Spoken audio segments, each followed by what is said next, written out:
going to discuss infant security and what we do here in the birthing inn to keep our babies safe. Security starts at birth, so we're going to band that baby with identifying bracelets. There's going to be one for the wrist, one for the ankle of the baby, one for the mother, and one for a significant other, whoever she chooses. We also are going to put a security cube on that baby. And the things to note with the security cube, it should get placed on in labor and delivery. If a baby is born here in the Natural Birth Center, we need to remember that they are not banded with the security cube until they come over to the birthing inn. The system does not work in this building. So I'm reminding labor nurses to be sure and tell the FCC nurse, hey, we would need to remember the security cube when we get over here. So we remember that.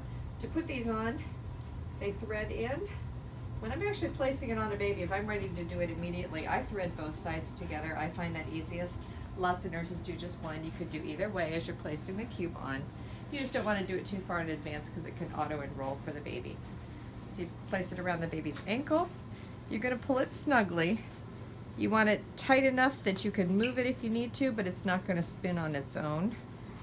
And then I pull the two pieces together to click them. You then want to remove your plastic tabs because these can cut into baby's skin, so it's really important to make sure that these come off. Our security cube system works by continually noting the presence of the baby there. It's connected to our computer system. There's a number of reasons why these will alarm, and you are probably used to hearing some frequent alarms. Most often it's that the bracelet is too loose. That often happens at delivery, that we put it on too loose, and babies lose weight while they're here in the hospital. They can lose up to 10% of their birth weight, so cubes become loose at that time. If you need to adjust it, it needs to be done through the Safe Place system. Then you open the tabs up for a few seconds, leave it apart, readjust, and reclamp. If you've tried that a couple times, it doesn't work, you may need to replace the band. Sometimes you need to replace the cube. These cubes we should check when you first get them just to make sure that they're intact, that they're functioning properly, because they can click and make some noises if they're not working properly. They do break. What we've got here is our poster today, is information about our safety policy, our infant security policy. There's some Safe Place cube tips, which you've got a handout that is going to explain a lot of those nice things about the Safe Place system, and then profile of a typical infant abductor. They've just had the service technician for Safe Place come. They've evaluated a little bit, and we're trying to eliminate overhead alarms that are excessive. So it's no longer hopefully going to alarm if there's a loose band overhead, but it will still alarm at the Safe Place system itself. So the secretary is still going to make phone calls to have people adjust cubes and check on babies. If it's a true red alarm, a cut band, a door alarm, it's a full pink alert for everybody, and we all just need to be aware of what our roles are during a pink alert. They vary a little bit between us, but that baby is the full priority of everybody. So I'm reminding labor nurses to be sure and have somebody check standing at all exits to make sure the exits to their unit are covered, down by 61, in the hallway by antepartum, at the triage area there. They should check which babies they still have in rooms and let the charge nurse or the FCC charge nurse be aware which babies are there.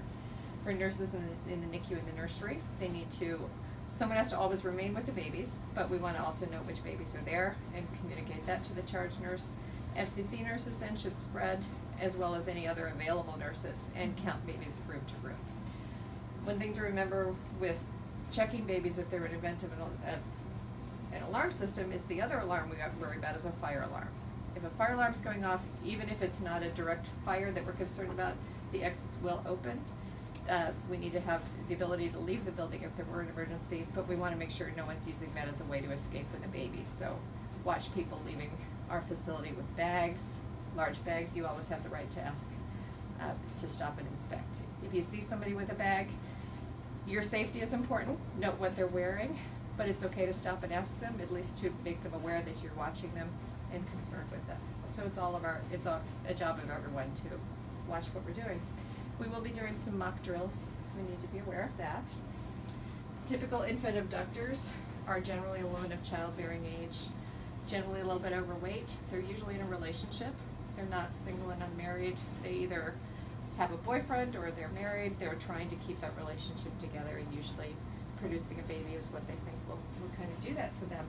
There's somebody who usually lives locally in the area. They'll check multiple hospitals, check their maternity units, their security, type environments. They might impersonate a nurse, they might act like they know what's going on in the medical world and seem very knowledgeable.